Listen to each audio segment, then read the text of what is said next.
Good morning, good afternoon, good evening, wherever you are, and welcome to another Just for Tea Pu'Er presentation. And today I'm going to tell you or show you how to start working your pu'er so you can have your very first pu'er session. Hopefully by now you got your pu'er. So I'm going to start with my very own pu'er, the one that I got. And as you see, just like yours, it came in a little packet like this. Make sure you keep that packet because you might want to use it again later on. At least it keeps the tea freshly sealed and everything. So I want to show you what I got. I got a raw pu'er from 2018, and it's a celebration pu'er. It's actually really beautiful. I don't know if you can see it very well.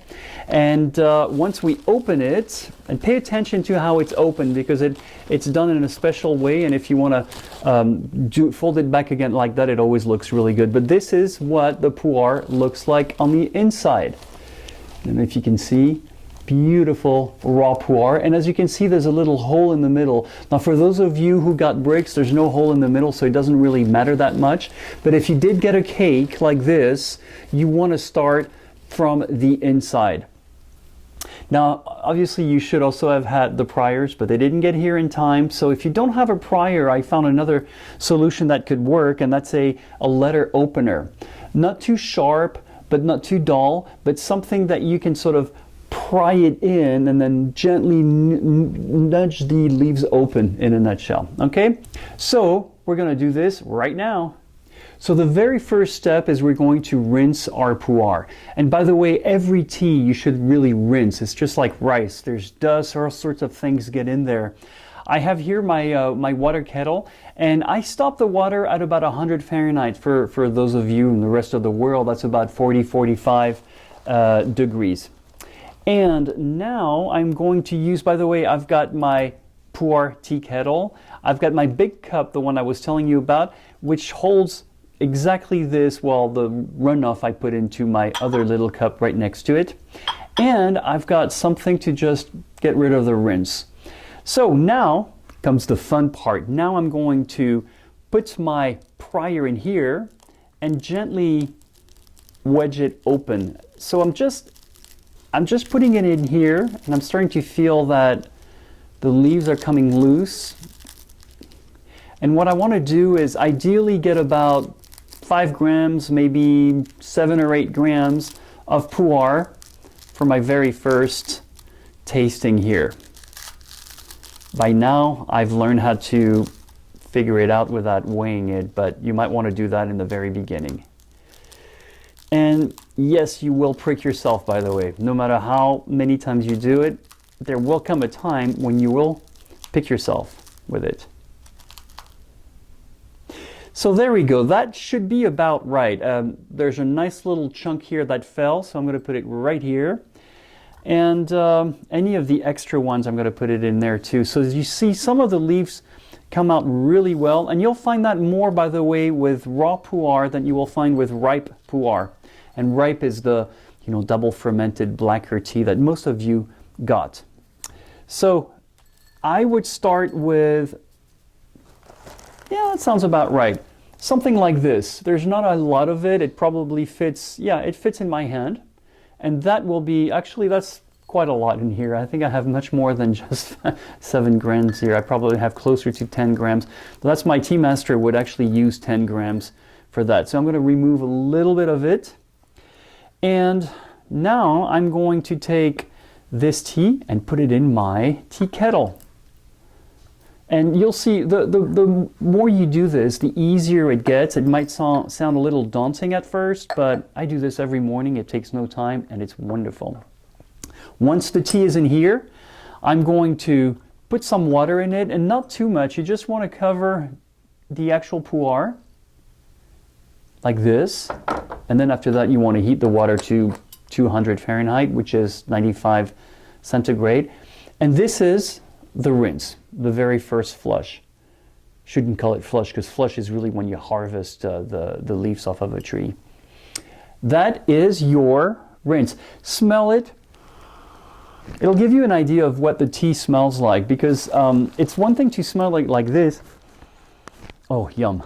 It's another thing to smell it in your cup. So next, we'll put the right water temperature, 200 Fahrenheit, 95 Celsius, into this for 5 seconds. Okay, now the water is at 90 degrees for you guys. One thing, by the way, I forgot to mention is, and you'll probably see it, there's always a little note included in your pu'er, and read the translation. It always makes me smile because I love the way the Chinese talk about their teas, and I'm sure it's the same thing in India and Japan. It's very entertaining, and it always touches my heart because they love their teas so much, and there's such a culture around it that it's amazing. Alrighty, so now we have our tea in here. We've rinsed it once. We're going to discard the rinse after this. If you have plants, they'll love it.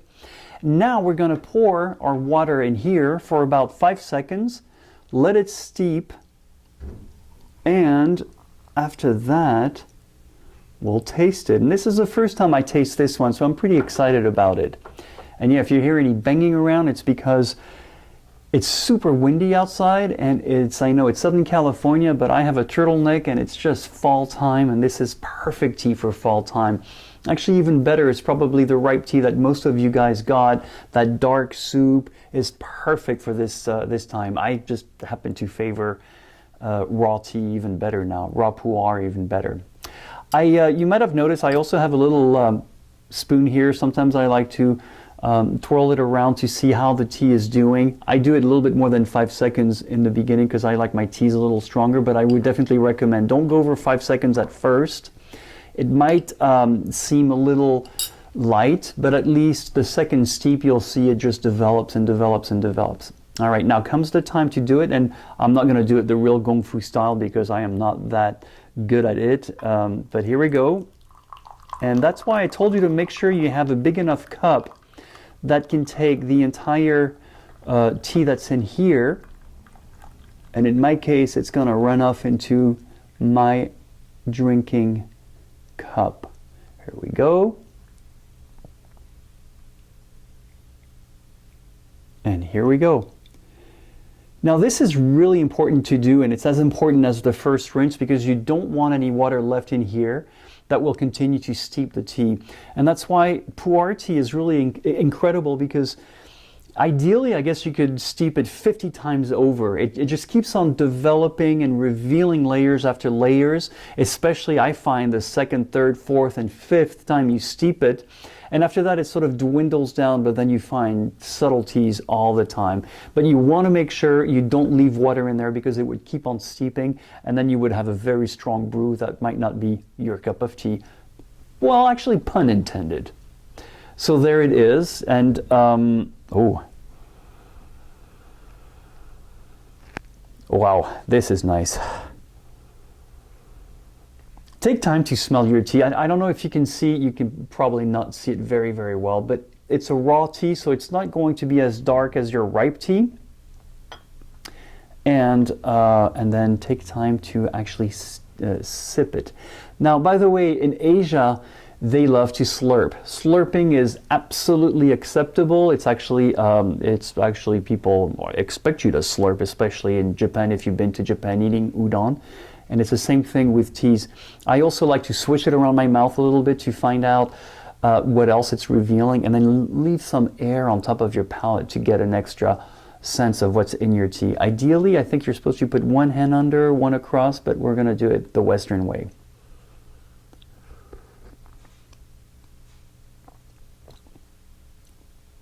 Yum. Wow. All right, this is a very, oh, this is a subtlety. Ah, I just get it, a subtlety, that's wonderful. Oh, we should have a column that says subtlety. Oh. Anyway, I'm thinking aloud here.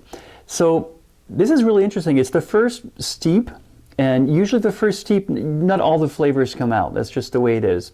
But by the second steep, you're going to get much more of the character of the pu'er. It's really going to start to reveal itself. And really what's happening, I guess technically, is water is really getting inside the leaves, and everything is coming out of the leaves. All the minerals are coming out, all the elements that make tea so healthy and so amazing to taste. So there you go. That's the primer. That's how you make your pu'er. Remember, if you have a brick, just take the side of your brick and start prying it open like this. Just pry it in there. Use a receptacle, then make sure you weight it. I would say anywhere from 5 grams to 8 grams, you'll be okay. If you like stronger teas, go for 8 to 10 grams. One thing I should mention, by the way, this is a 400 gram brick. I'm not going to twist it because there's loose tea is in there, loose tea leaves in there. This 400 gram cake will last me, I would say, a month and a half to 2 months, and I drink a lot of tea, sometimes twice a day. So I'm assuming your 350 gram will last you easily 2 months. If you got the little 100 grams, those guys could last you about a month. And anyway, just do the calculations. 5 grams, which is I think 0.32 ounces a day, times whatever you have is roughly a month to 2 months. It depends on how big they are.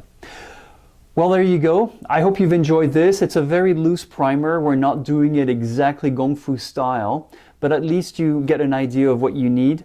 Make sure you get good water, by the way. Don't use tap water. Strongly urge you not to use tap water. Get some nice filtered water if you can.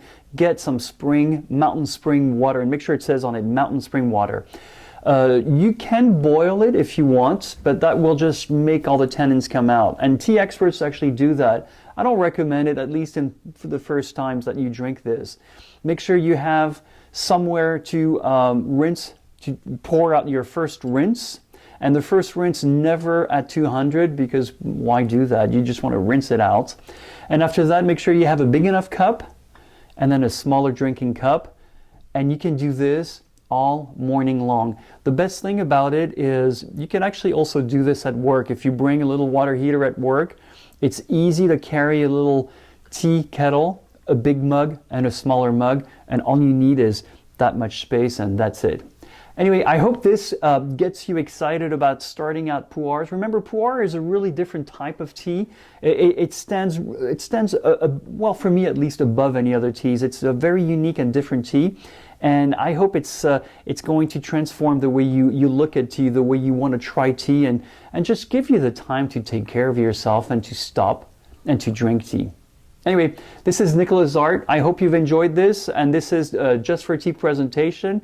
And next time we'll talk about something else. I forgot what, but we'll talk about maybe ripe pu'ers. Enjoy!